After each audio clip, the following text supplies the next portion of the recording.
일단 먼저 나이대를 봐라. 1, 2학년이라면 3, 4학년 이상, 그것은 크게 두 가지로, 하나는 개념을, 또 하나는 연산에 어떤 문제가 있는지 확인해야 된다. 여러분 안녕하세요. 엄마표를 응원하는 철학적 교육 전문가 쑥쌤입니다. 반갑습니다. 네, 오랜만에 제가 쑥쑥이 이외에 다른 주제를 가지고 왔어요. 카페에 매번 실수하는 아이 어떻게 하면 좋을까요?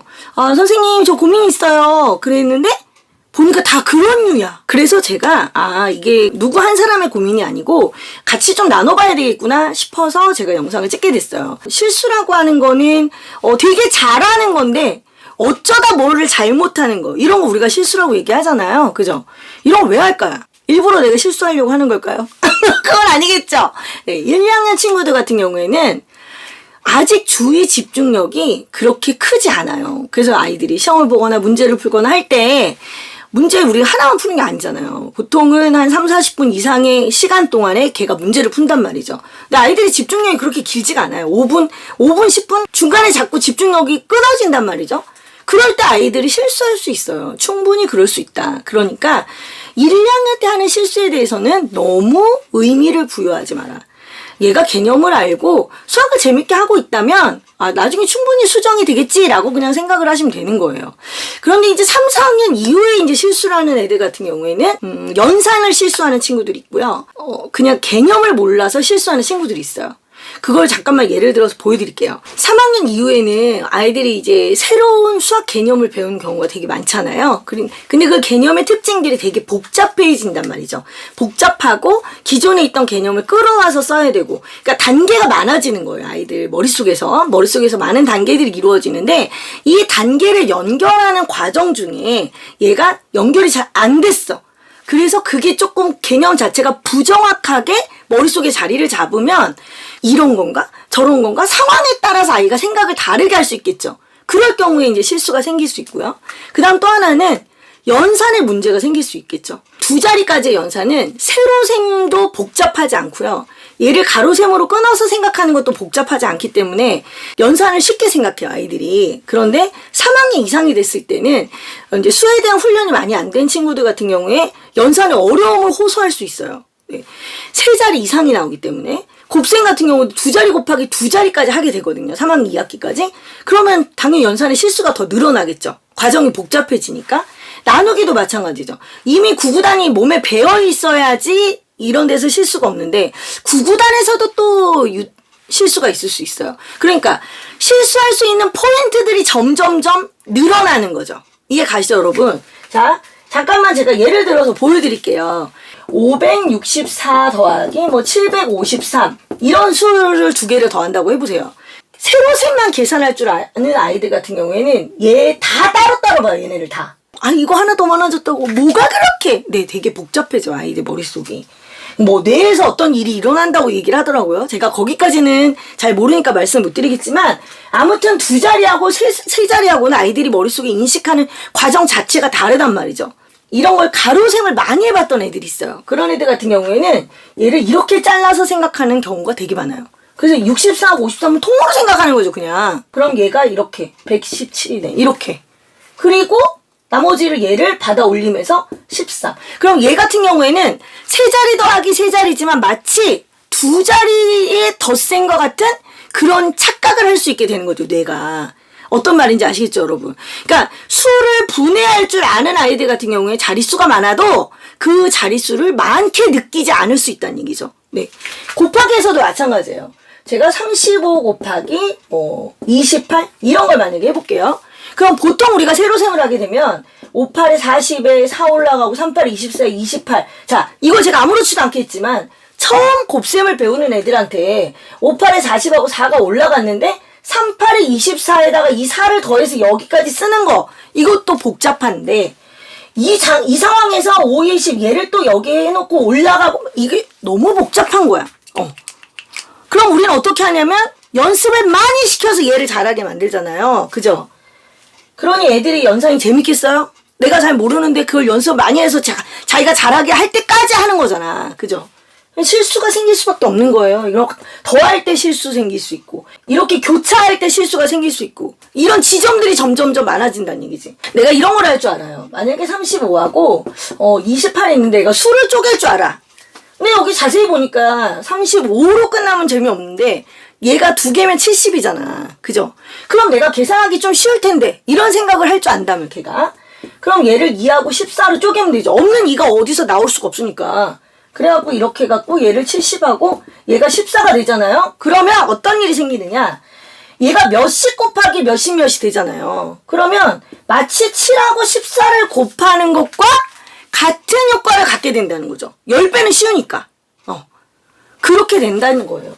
그러면 애들이 훨씬 실수가 줄어들고 구구단 같은 경우도 연습을 해봐 그러면 어떻게 연습하냐면 1은 2는 맨날 2단만 해. 자기 잘하는 거 한단 말이에요.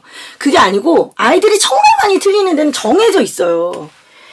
6단, 6, 6에 36, 6, 7에 42, 6, 8에 48. 이거 7단, 76, 77, 78. 8단, 86, 87, 88. 여길 많이 틀린단 말이에요. 일반적으로 아이들이 여길 많이 틀려. 근데 이게 아니고 다른 데서 틀릴 수도 있잖아. 우리 애가 특별히 다른 데서 자꾸 실수할 수 있잖아. 제가 아는 애는 꼭 83을 틀려요. 83하고 74가 그렇게 헷갈린대. 그럼 그런 애들 같은 경우는 거기를 잘 안 되는 걸 집중적으로 해줘야지. 내가 카드로 확인할 때도 꼭 그걸 한번 확인하고 곱셈 문제를 풀게 한다던가 뭔가 애들이 머릿속으로 워밍업을 내가 구구단에 잘 안 되는 부분을 워밍업을 하고 시작할 수 있게 그렇게 도와주면 아이들이 훨씬 실수가 줄어들겠죠. 그러니까 이런 것들은 일종의 지렛대 같은 거예요. 이런 것들은 일종의 지렛대. 그러니까 아이가 실수를 하는데 무조건 전공법으로 세로셈으로만 그냥 구구단 처음부터 끝까지 이렇게 굳이 해서 애가 괴로울 필요가 뭐가 있냐고. 거기 안에서 좀 더 자세히 들여다보면 안 되는 것만 골라서 또는 큰 거를 작게 쪼개서 그래서 아이들이 수월하게 계산할 수 있게 넘어가게 해주는 거죠. 이해 가시나요, 여러분? 그리고 도형을 할 때 실수하는 아이들 있죠. 도형을 할 때 실수하는 거는 100% 개념이에요. 그럼 그거 같은 경우는 어떻게 해야 되나요? 적어서 외워야 되나요? 물론 외워야 되겠지만 외우기 이전에 충분히 많이 그려보고 만들어 봐야 돼요. 근데 학교에서도 사실 그거 할 시간이 없단 말이에요. 교과서에 보면 다 그런 활동들이 있거든요. 그러니까 최대한 그려보고 만들어보고 그렇게 하면서 그 안에서 도형의 특징을 찾아본 다음에 그 다음 외우게 하셔야죠. 그래야 걔 머릿속에 그게 장착이 될 거 아닙니까? 수학 개념이라고 하는 거는 어디까지나 일단 배웠던 거 위에다 얹지 얘가 없어지는 게 아니란 말이에요. 그래서 기존의 거를 제대로 알고 난 상태에서 새로운 걸 계속 얹어야 되거든요. 그러니까 그런 것들을 여러분이 조금 체크를 하시면 너무나 좋겠다. 이런 방법들이 여러분 아이들의 어떤 실수를 줄여줄 수 있는 되게 구체적인 방법이 되는 거고 어떤 아이들이 문제를 푸는데 선생님 얘는요 문제를 풀 때 문제를 잘못 읽는 것 같아요. 그런 아이들은 좀 자세히 보셔야 돼요. 혹시나 얘가 평소에 읽을 때에도 그냥 어떤 줄글이든 줄글을 읽을 때에도 단어를 틀리게 읽거나 그냥 글자의 어떤 초성이나 뭐 이런 걸 바꿔 읽는 애들이 있어요. 그런 친구들 같은 경우에는 혹시나 우리 아이가 난독증이 있는 거 아닌지 한번 점검을 해보셔야 되고요. 그것도 아니고 책 읽기도 너무너무 잘하고 요약도 잘하고 다 잘하는데 수학 문제를 풀 때 유독 걔가 잘 못 읽는다. 그렇다면 걔가 이제 문장을 끊어서 읽는 훈련 그리고 수학 용어하고 좀 친해지는 훈련이 필요해요. 네. 그런 친구들 같은 경우에는 용어를 가지고 서로 이제 크로스해서 맞추는 게임을 한다던가 용어 카드를 이용해서 용어에 대한 힘을 늘리는 방법. 그러니까 지금도 말씀드리면 제가 문제를 많이 풀어라 이렇게 얘기를 안 하잖아요. 문제를 많이 푸는 게 아니고 거기에 나와 있는 단어 중에 얘가 잘 안 되는 단어들하고 친해질 기회를 줘라. 나는 엄마가 할 수 있는 것만 얘기해 주는 거예요. 자, 그러면 이런 방법들을 이용해서도 얘가 실수가 잡혀지지 않는다. 그런 친구들은 외부 상황에 대해서 영향을 많이 받는 약간 긴장감이 높은 친구일 수도 있어요. 멘탈이 약해서 막상 어떤 그 긴장된 상황에 딱 놓이게 되면 머릿속이 하얘지고 자기가 뭘 어떻게 해야 될지를 모르게 되고 이런 일들을 자주 겪는 이제 그런 친구들인데 이거는 되게 심리적인 문제이기 때문에 그냥 수학 공부를 많이 한다고 해서 될 일이 아니라고 저는 봐요. 그래서 이제 아이들이 어떻게 하면 좀 더 강심장을 좀 갖게 해야 되는지 이런 부분을 좀 오히려 고민해야 되는 그런 부분이라고 저는 생각을 해요. 그렇다고 해서 아이를 막 무조건 준비도 안 됐는데 뭐 이렇게 경시대회나 이런 데 밀어 넣을 일이 아니라 이제 초등학교 때는 멘탈이 약한 아이들이 되게 많거든요. 그러니까 멘탈을 강하게 하기 위해서 뭐 운동을 한다던가 아니면은 엄마 아빠랑 같이 뭐 산에를 간다던가 이게 자기 신체 능력을 굉장히 높이는 게 아이들 멘탈 강화에 굉장히 많이 도움이 돼요. 그러니까 그런 것들을 해보시는 것이 실질적인 도움이 될 거라고 저는 이제 생각을 합니다.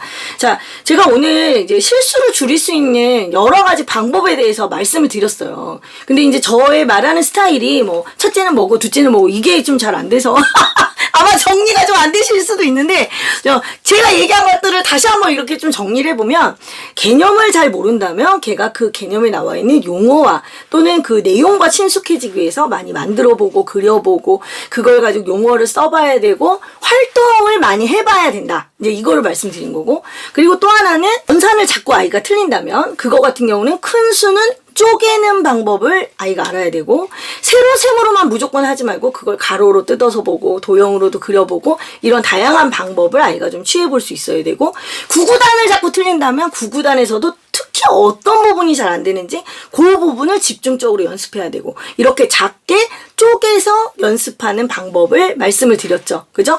그리고 이제 외부 환경이 약한 친구들, 이렇게 멘탈이 약한 친구들 같은 경우에는 수학 이외에 다른 걸로 멘탈을 강하게 할 수 있게 도와줘야 되는데 그것이 체력과 무척 관련이 있다. 그래서 체력을 키워주는 것이 아이의 멘탈을 강하게 하는 그런 방법이 될 수 있다. 요렇게 이제 정리를 할 수가 있겠습니다. 오늘 제 영상이 여러분한테 큰 도움이 되셨으면 좋겠고요. 네, 다음에 또 만나뵙도록 하겠습니다. 여러분 수고하셨습니다. 안녕히 계세요.